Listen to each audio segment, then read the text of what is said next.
welcome back to another episode of Elevate with C&M Coaching. My name's Maggie. Thanks so much for joining us here today. It has been a crazy and very productive week here at C&M Coaching. We are in the middle of a very large project which has consumed most of my time. Therefore, we're only going to be releasing one podcast a week for the next few weeks, probably for the month of January, and then we'll be able to go back to two, primarily because, well, I'm working on a project. Today, I want to just kind of take a second to talk about something that is partially related to the project that I'm working on right now, and that is overall sales call quality and some of the things that I find are missing in phone calls and just overall responses. Something that I find very interesting is most recently we did a round of mystery shops for some dealerships, and I found it very intriguing that so many of these mystery shops that we did resulted in no phone calls.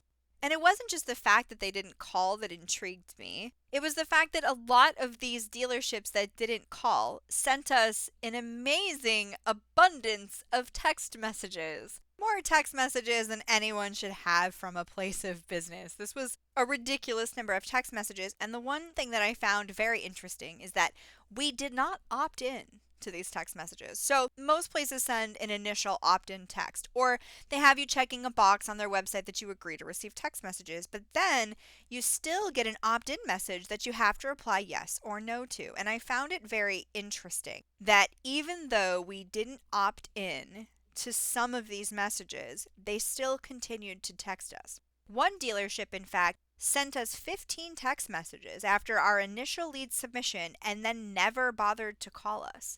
So here you have this potential customer receiving nothing but text messages. And something that I've talked about before on previous podcasts that I think is really important to remember is that cell phones have spam folders.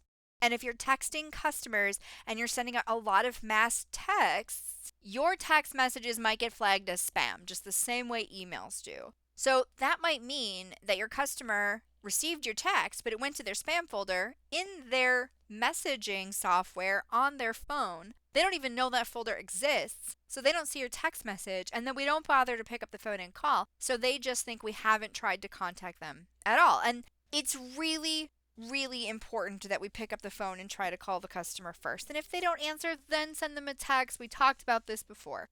But I am really shocked at the overall lack of intention to physically call customers these days.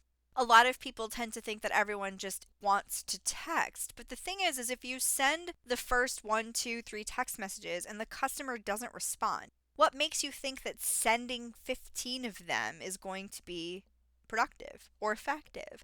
And then how is it that we're going to send 15 messages but never think once, oh, we should probably try to call this customer as well? Something else I found very interesting about some of the mystery shops that we've done recently for clients is that I'm seeing people not send emails anymore. Emails aren't dead. It's another way to communicate with your customer.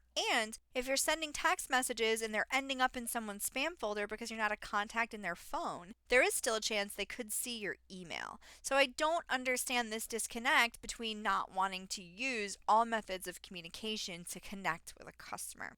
Now, some of the stores that have called us, especially this last month in December, we did a lot of mystery shops for clients, and I'm still, in the process of whenever we do a sample for a store, we really try to let the salesperson that calls us control the call. Now, if you've been on our program for 6 months, we're probably going to try to take control over that call from you if we mystery shop you because we want to make sure that we're challenging you. But for a sample, it's important that we hear exactly how the salespeople are handling the call if the customer just sort of sits there. And I'm really amazed at how many times there's no offering of an appointment, or if we place an inbound call on a mystery shop, how we're not obtaining contact information. A few days ago, I had to do a couple of callbacks to dealerships. They left us a voicemail on the mystery shop, and then we picked up the phone to call the customer back. I was actually able to make 3 inbound phone calls in under 4 minutes. Now, keep in mind, that is including the amount of time it takes for me to punch in the dealership's phone number and for it to actually connect to my cell phone and then connect to the dealer. So that shows you that there is a real serious lack of information gathering happening in inbound sales calls. Now, say for example that you're a retail store and your main key component of a sales call is trying to figure out if you have a vehicle that's going to be perfect for your customer. The whole entire phone call should revolve around that vehicle and trying to find something that's going to meet that customer's needs. If you don't start that conversation off by using your inventory as leverage to obtain that customer's information and then actually ask for that information, all you're going to be doing is essentially answering the customer's questions, putting you in a position of having no leverage. And if you don't have any leverage, then who has all the leverage? The customer does. Now, you don't want your customer controlling the call because they don't work at the dealership, you do. And we are the ones that are trying to get them to come in. We need to prove to them why they want to purchase from us. That can't happen if the customer is controlling the conversation. So, call control is going to be one of the most important and impactful aspects of your sales calls. So, pay attention to what you're doing and what you're saying and how you're handling these calls and think, am I truly being as effective as I possibly can when it comes to handling sales calls and internet leads? So, inbound and outbound calls, I'm seeing this huge lack of attentiveness to the customer during the conversation. We're answering questions and we're rushing the customer off the phone. Why is this happening? What happened to paying attention to what the customer needed? Is this related to the inventory shortage? I mean, if that's the case, if you work at a new car dealership and you don't have a lot of vehicles on your lot right now, the customer's going to find that everywhere they call. Sure, maybe one of your competitors does have a couple of cars and you're really short on them. But the majority of the time, if there's an inventory shortage at one store, there's an inventory shortage at another.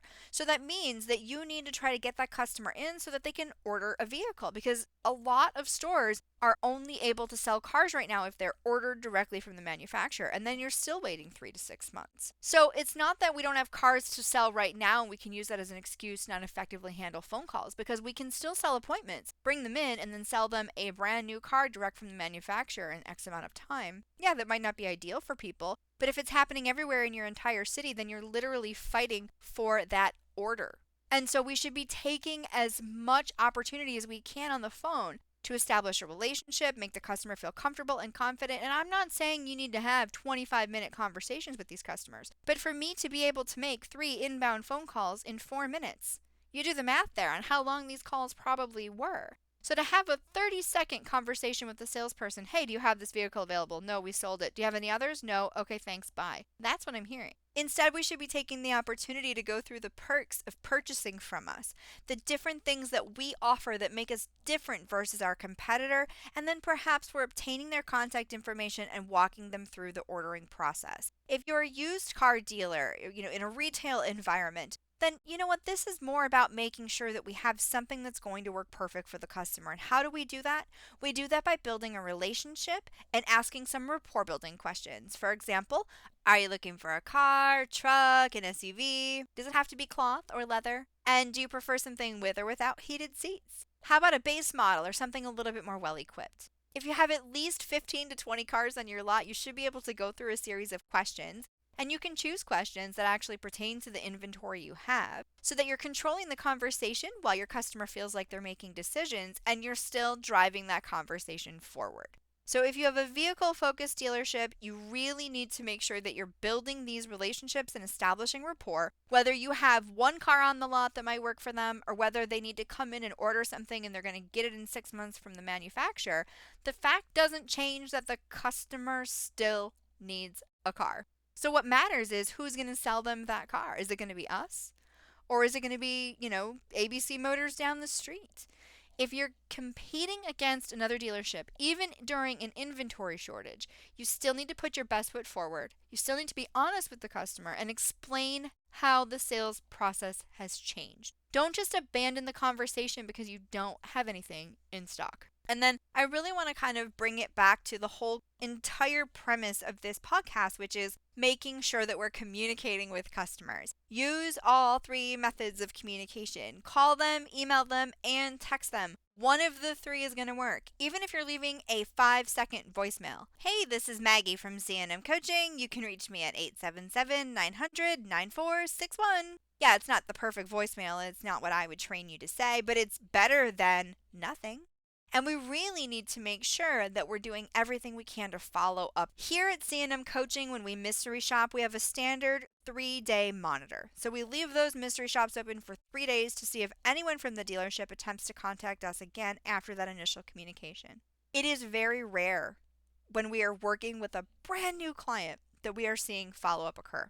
And the thing is most of you have policies in place expecting your customers to be followed up with from your BDC or your sales team. The problem is that they're slipping through the cracks and it's just not happening. So communicate, communicate, communicate. This is key. Any method of communication you have, use it. And then once you get that customer on the phone or whether you're texting back and forth, build value, establish that relationship. Don't use an inventory shortage as an excuse to not call customers, and don't use it as an excuse to decrease your call quality. It's more important now than ever that they feel like they have a good shot at getting a vehicle from you, whether it's now or whether it's 6 months down the road, because otherwise they are going elsewhere. And the worst thing that can happen is losing a customer to a competitor because we just didn't put the time and effort in to our initial lead or our initial phone call or handling of the entire situation. So customer service should come first. Make sure you're picking up the phone and you're calling your customers, and work as hard as you can to communicate clearly, effectively, and of course, honestly. We'll be back next week with a call of the week. Thank you so much for joining us here at Elevate with C&M Coaching. I will talk to everyone next week. I hope you have a great weekend and a great day.